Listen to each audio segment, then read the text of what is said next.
Is the Just Believe podcast. I'm your host, Mack. Today, I'm honored. I met this young lady through Instagram, and what she's doing is powerful. I think we had to connect.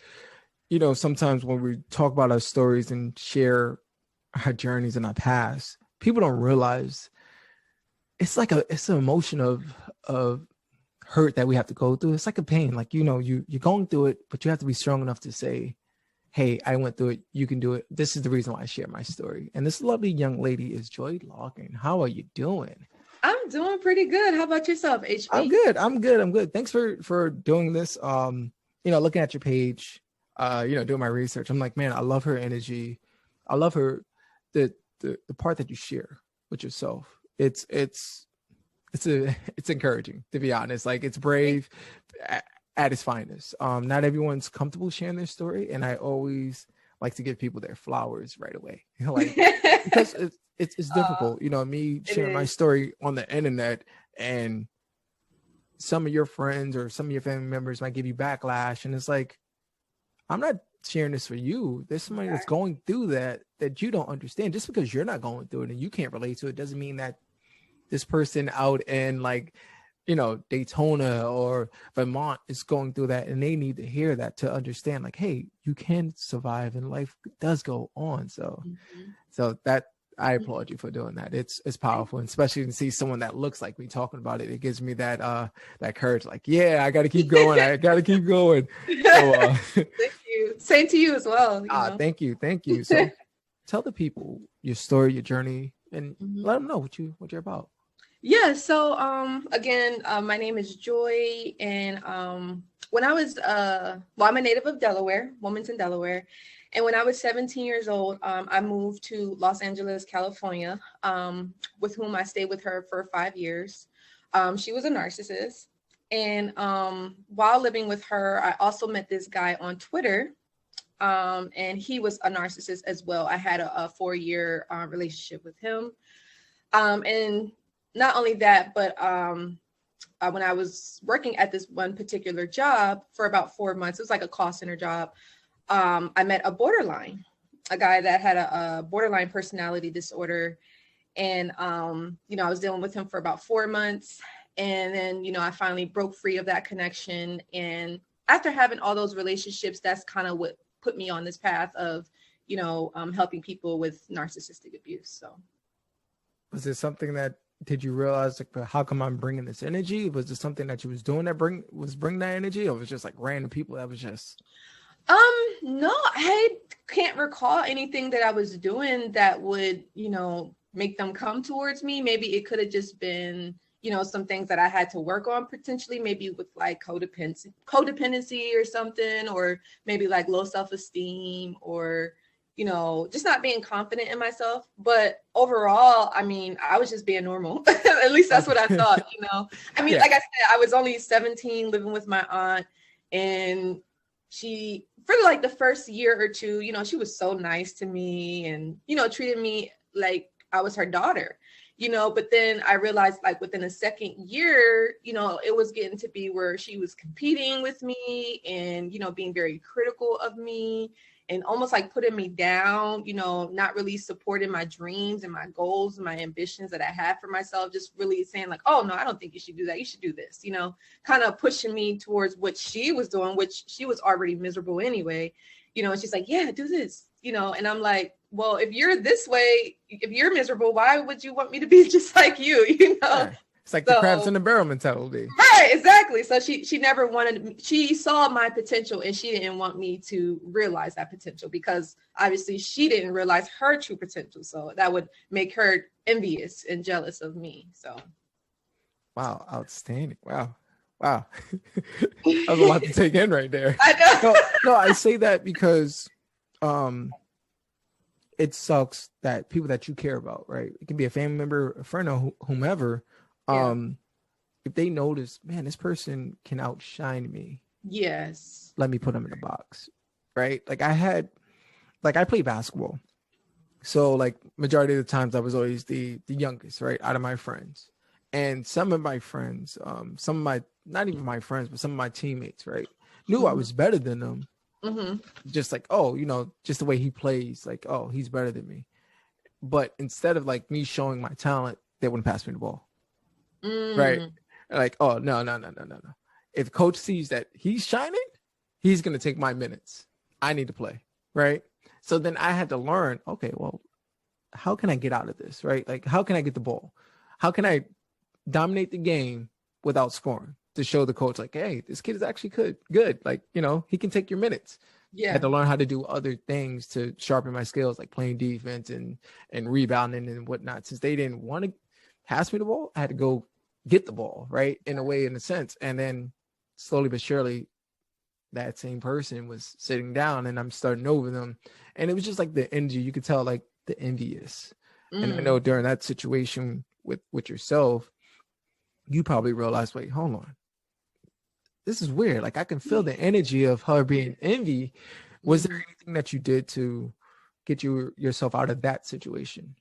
Oh yeah, absolutely. And I didn't even realize that I was doing this subconsciously. I just told myself, like, I have to get out of here. You know, I had been telling my friends what I was going through and how she would treat me. And I also too remember there was a time where she was trying to teach me how to cook. And because she always be like, oh, I'm working all day and you guys are just sitting at home waiting for me to come home and cook you food. And she's like, you could have had dinner ready by the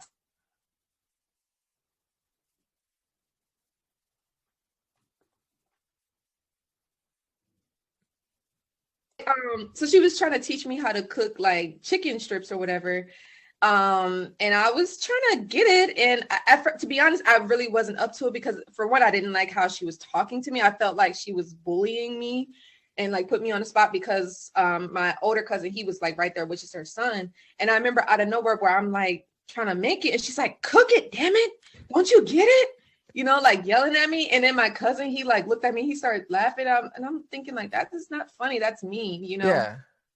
But yeah, like how I was trying to get out was basically, you know, I started to think like, okay, I have to get a job, actually 2 jobs to have enough money to save so that way I could move out. And so what I ended up doing was getting roommates so that way, you know, they can kind of help pay the rent at the time. Cause I was young. I was probably like 21, 22. Right now I'm 31. It's that college experience right there. Yeah, you know, and Yeah. to be honest, I at that time I wanted my own place, but I was like, I just need roommates.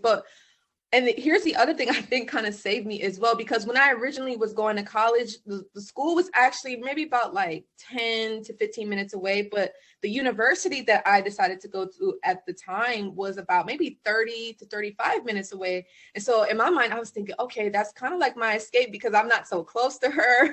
You know, she's not able to like drive like super quick and get to me. And I don't know if you've ever been to LA, but the traffic. Oh, yeah.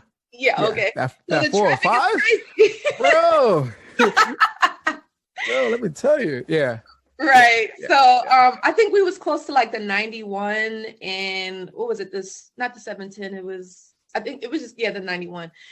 So, but yeah. And so that's pretty much how I was able to leave, is just kind of thinking in my mind, okay, if I stay near the school and I can get some roommates out, that way I could be closer to, like, the drive distance won't be as far, then I can move out. So that was kind of like how, you know, I was able to move, but she didn't want me to do that. You know, she was using all kinds of fear tactics and scare tactics to say, are you sure you're going to be able to pay your rent? Are you sure you want to stay with all those girls? You know, you got your own room here, but you're going to be sharing a home with all these girls. Are you sure you don't even know them? You met them on Craigslist. Like, that's kind of risky, you know? And yeah, she was doing all that. So what was, because say somebody's listening to this episode and they're trying to understand, hey, what is the traits of someone like this? Can you explain that to like the audience? Yeah. So the traits of a narcissist is usually someone that's very self-centered, self-absorbing. They usually have that like woe is me mentality. They will lack empathy. They lack the ability to love. And they usually, it's kind of sad to say, but they exploit people in any way for their personal gain without any remorse, without any regret. They never take, you know, accountability or responsibility for their actions. And they're always seeking attention and admiration and emulation from a lot of people all the time. It's like they need that, you know, constantly. That's how you can kind of tell the traits of a narcissistic person. Okay. Well, after you got out of that situation, which I'm thankful for, because that sounds like torture, especially to someone young. Yeah, and it was crazy. Now that I look back, I'm like, I was literally being tortured. Yeah. Now that I look at it, I'm like, wow, I can't believe she did that to me. And what's crazy is like, my whole original reason for being there was because, as I said, I'm a native of Delaware. And my brother, he actually got killed when I was 17. And sorry to hear that. Yeah, thank you. And around that time, it was just me, my brother. I actually had an older brother besides my middle brother, but I never really got to know him. But the one that died, we was like really close. And, you know, it hurt me, my dad, and my mom. And my dad told me, I remember the day of my brother's funeral, he was like, you know, Joy, he said, you can either stay here in Rockford, Illinois. That's where I'm at now. I'm in Illinois. But at the time, he's like, you can stay here with me, or you can go to California with your aunt. And I'm thinking, I was like, well, I've never been to California, you know? So I was like, that'd be cool to go. And I remember I had the chance to visit a couple times before I made the decision, because they wanted me to check it out. You know, they was really nice to me, very welcoming. And I was like, okay, I'm gonna just go to California, you know. And at the time, I mean, I don't know if my mom was listening to this. She didn't really appreciate that. She didn't like how I moved so far away from her, because, you know, that's the long distance, of course. You're her baby. Right. But I think now looking back, it was for the best, because it kind of made me into who I am. But of course, I did not appreciate being mentally, verbally, and emotionally abused by someone that I thought had my back. That was like my caretaker, you know, at the time, my legal guardian. I was still like young. I was like 17. So. Yeah. And the crazy part about that is she probably doesn't even realize it. Right. And you know some people always be like, are you sure your aunt was a narcissist? And I'm like, yeah, there's no way that she could have not been. But like you say, I don't think she even realized it herself. It's probably just like how she's just used to being, you know. But I'm like, I didn't deserve that, you know. And it wasn't just me that was being abused in the house, but, you know, she was married. She had a husband. They'd been together for years. He wasn't going anywhere. He was in love, right? Or he was just tolerating the crap for her, the abuse. And like, I'm just gonna block it out. Right. He's just used to it. That's all he knows is her, you know. Like I said, she had 2 sons. Her oldest son, he had his own place. He moved out. And then her younger son, he was living in there. And she wasn't so hard on him as much as she was hard on me. She was very critical of me. And I'm thinking, like, for one, I'm not even really your daughter. But you just so hard on me for like no apparent reason. But what she ended up saying, her excuse was her mother, which is my grandma. She was like, well, you know, I told Mom that I wanted you to be very successful in life, and I wanted you to succeed, and that's why I'm so hard on you. But I'm like, you don't have to abuse a person, you know. So I felt like she was using that as an excuse for, you know, her torture. That tough love. Yeah, the tough love. I'm like, you know, I'm not that tough. Like, I'm only like a teenager, basically. So no, I definitely get that. You know, it's just like I had a coach. Every coach was different. Some coaches was what they deem a player's coach, right? Like more like, you know, gentle, and other coaches was hard. Right. And not everybody's down for the other coach. Like, man, dude, like, I'm a person, you know, I'm not a robot. I definitely get that. But as we fast forward a little bit, and now you're living that college experience, and you're like, man, I'm away from this person. Then you started dating somebody. Oh my God. Like, how did that happen? So it actually started when I was still living with my aunt. So I'm kind of like you. I know you say you mentioned your inspiration being Pharrell and music. Yeah. Like that. So funny story. I used to watch Making a Band. I know you know of that. Oh yeah. Oh, so I don't know. Cheesecake. That's the only thing I thought about right there. So like I got inspired, and I was like, that would be cool to like make music, because I mean, I kind of grew up like in the church, you know, and singing in the choir. Like, I'm a very like music person. And so I reached out to this guy because he had this YouTube channel where he taught producers how to make music, right? And I was like, that's pretty cool, you know? And so I reached out to him. He's like, yeah, I'd love to like help you. And, you know, slowly but surely, you know, he didn't really hit me up for a month after I remember reaching out to him. And so after that month, he called me, and we had a conversation, and we was kind of starting to like build a friendship and a bond.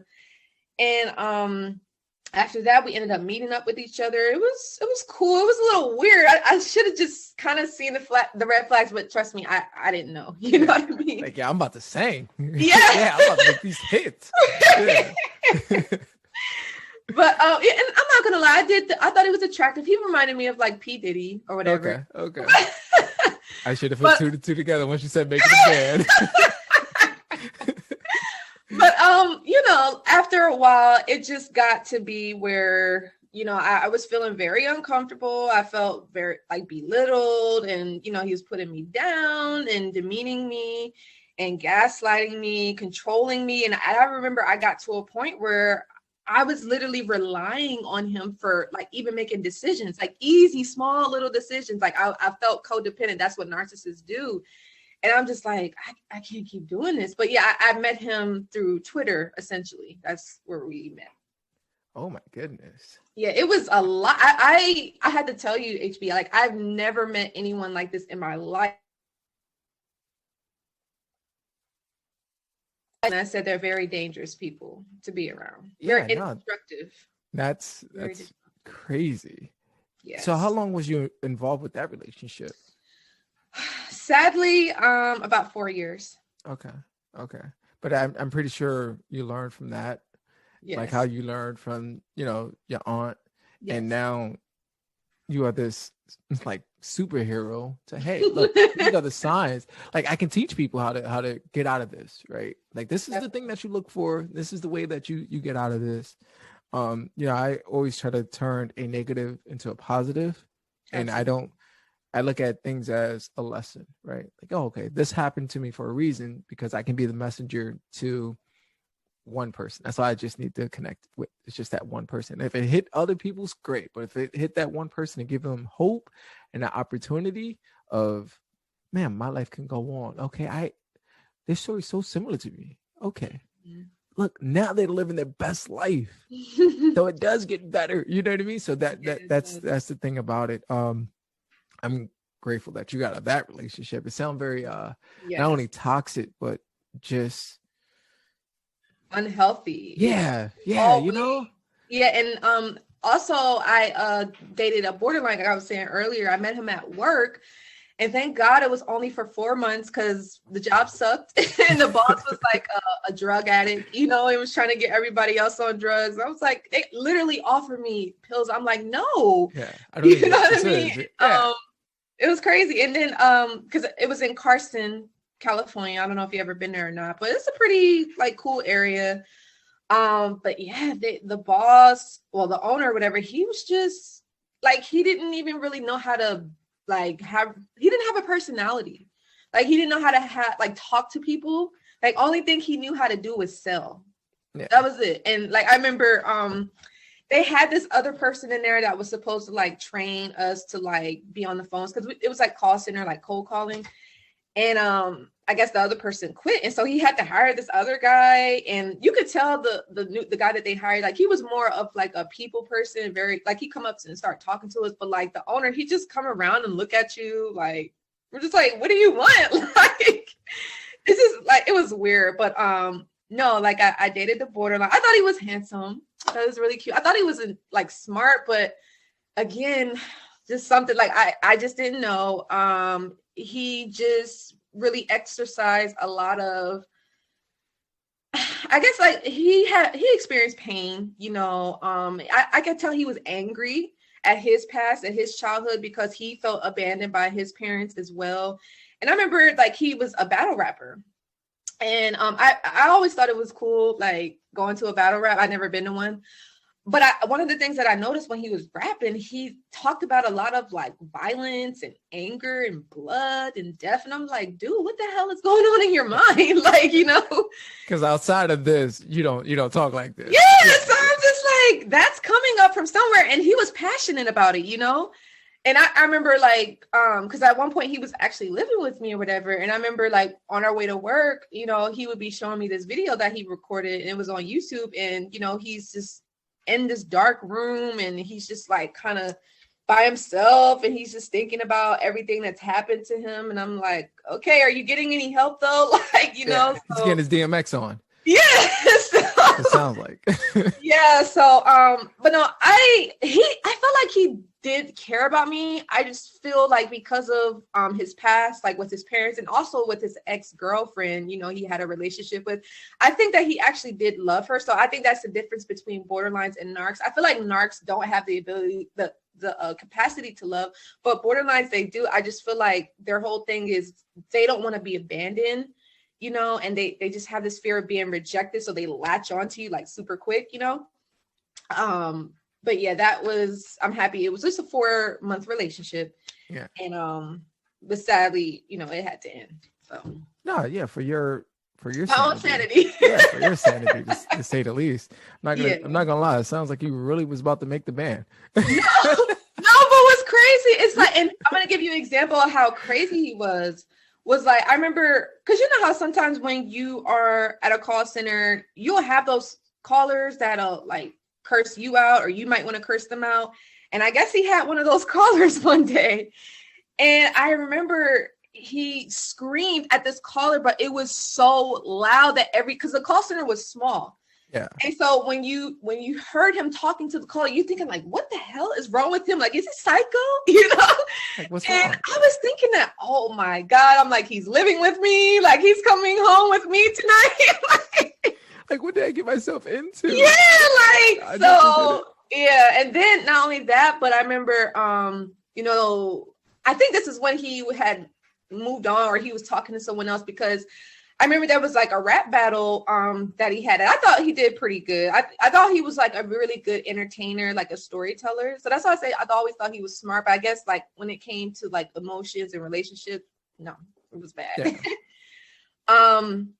But I remember they was like talking about his rap battle because it was recorded, and it was like, oh yeah, like you did a really good job, and da-da-da. And I even said, I was like, yeah, you did real nice. And he was like, wait, you were there?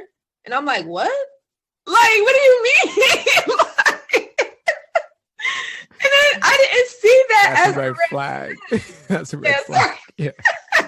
Just gonna put this out there right now. Whoever's listening, that is an example of a red flag. Okay. So yeah, unfortunately, yeah, that was definitely something that I ignored, sadly. But a few weeks later, the relationship was pretty much done. So no, that's good. Hopefully that young man decided to get help. Yeah, you know, it's hard, right? Like being from the hood, the urban areas, therapists and counselors and psychiatrists, they're not really talked about like that, right? Right. And I try to express that to people, right? It's like how I view it is we take our cars to go get an oil change. Like, hey, you know, I got a toothache. I go see the dentist, or something's wrong with me. Let me go see, you know, my doctor or something. It's the same thing, right? Like we have to do that in order to improve, especially if we have some sort of trauma. Why carry that to the next person? You shouldn't have been dealing with that. That's a lot for you to carry. You had your own thing going on, and now to have someone that's borderline, it's like, whoa, hey, I don't know when you're going to explode. What's the trigger? Man. You don't even know your triggers because you're not expressing this to me. If you can express this to me, then okay, I know this is the words that I can't say, and this is the way I can't touch you or talk to you. Perfect. Our relationship can grow to the next level. But since you're not sure what your trigger, or you don't want to talk about it, I can't help you. Right. I'm not for you until you go get the help. And it sucks, right? Because being in the like Black community, I remember when I was talking to like some of my homeboys about getting counseling and thinking about the idea of it, they just looked at, yo, what do you do? We Black, bro. We don't do that, right? Yeah. Like, yo, let's get some Henny and we're gonna turn up tonight. Don't worry, I'll bring the Red Bull, which by the way is the worst experience ever. Okay. Like I'm tired and energetic at the same time. It was horrible. But learning like, hey, there's other ways to move on, right? Like, oh, let me cope from my past. Let me learn about it. So when I find that special someone, guess what? We're all good. Hey, I'm just gonna get my checkup. I just gotta go get my checkup. I just gotta just release all this emotion. I got a lot in the closet, a lot of skeletons that I never faced and thought about, but I'm doing it. Why? Not only for myself, but I want to build a future with you, you know? Definitely. Yeah, man. No, it's definitely powerful. I always try to tell people, hey, man, try to get the right help. Yeah. Right? Like, get the right help. Not just for don't do it for me, do it for you. Do it for yourself. Yeah, And you see one a of the things, transformation. yeah, and I was gonna say too, I noticed sometimes a lot of my viewers, subscribers, and or clients, they always tell me up front, they're like, hey, you know, I was ashamed to, you know, reach out to you, or I feel embarrassed needing help after dealing with a narcissist. I'm like, don't feel embarrassed. Like, this is not about the narcissist. This is about you. You know, the narcissist is not going to encourage you to get help. No one else is not going to encourage you to get help, but you have to do this. This is about you, you know? So, but I do find that it's very sad and unfortunate, especially in our community, that, you know, we just, oh, you know, we can pull ourselves up by our bootstraps. That's what we hear all the time anyway. So it's kind of like it's a program. But there's nothing wrong with asking for help. And I remember too, the narcissist, he actually told me that how he viewed asking for help. So I don't know if it's just more so like they are being, because of them being a victim of narcissistic abuse, they kind of had that instilled in them. But I remember specifically my narc said, asking for help is weak. That's what he told me. And I took that on, you know. I was like, well, I don't need to ask nobody for help. But then I realized, I was like, yes, I do, you know. And I think he was only doing that because he realized, like, if he can program me, kind of get me to where, you know, he wanted me, then I wouldn't ask nobody for help. I wouldn't even reach out. I'd just be like, I can do this by myself. Yeah, but he not even understanding what I was dealing with, you know. So yeah, it's crazy. No, yeah, it is. And like I always tell people, don't be scared to ask for help. It shows that how strong you are. Yeah, it really does. It really does, because it's like you're like saying, hey, I have a problem. And it's like nobody is perfect. Nobody has everything all together. Like, we're all still learning. We're all still growing and evolving. Nobody has all the answers, you know. So yeah. Yeah, that's you know what, that's due to social media, which is the gift and curse. So. Yeah. You know, nobody's posting the failures. They I got the bottles. Yeah, I'm living my best life. But they're not posting the next day after the club and you see $0 or negative dollars in their account. Like everybody want to be successful. They don't want to talk about the failures, especially to the world. They're gonna judge me. You know, we could sit there and judge someone like a Bow Wow, right? With the Bow Wow challenge. Or we could do that. That's all fun and dandy to make fun of somebody, but for HB being honest and being like, hey man, he literally has $5 in his account. Instead of uplifting me, what they're gonna do? They're gonna laugh at me. Oh, that's a cry for me. Hey, yo, I'm broke right now, guys. Look at this. Look at this screenshot of my account. I'm asking for help. Hey, how can I make more money? But instead of them like, oh, he's asking for help. Oh, you broke. Oh, ha ha ha ha. Mm-hmm. Yeah, like being broke, like I can post $5 and they can laugh at me for being broke, right? And if I post it on the internet, but instead of uplifting me, hey, let me teach this young man how to make $5. Clearly, right. The sign for help. Mm-hmm. Let me uplift them. We're not programmed to do that. We're programmed to laugh at people. And I think now, with the pandemic, I see a lot of people doing more reach out. Okay, hey, let me help you out. Let me coach you up. Hey, I'm going to give you this free program so you can do a little bit better. Or I'm going to drop my price down because I really want to genuinely help you. And I think this episode was amazing. Very fun. Like, I love it. But please tell people where to find you at. Yes, you can find me on all social media platforms. Facebook, Instagram, YouTube would be at Live Narc Free. And also I have a website called livenarcfree.com. So all right. I love it. Whatever she said, right, about the website, social media, trust me, it's going to be all in the show notes. I'm going to tag it everywhere because I want people to get the help that they need. And right now, her energy is telling me she's the right person. Thank you for watching this video. I appreciate it. I know this topic can kind of be hard to talk about, but that's the goal, turn hard conversations into just conversations. So let's talk about it. Let me know how you feel down below. And don't forget to like and subscribe as well. To the next upload, y'all. Peace.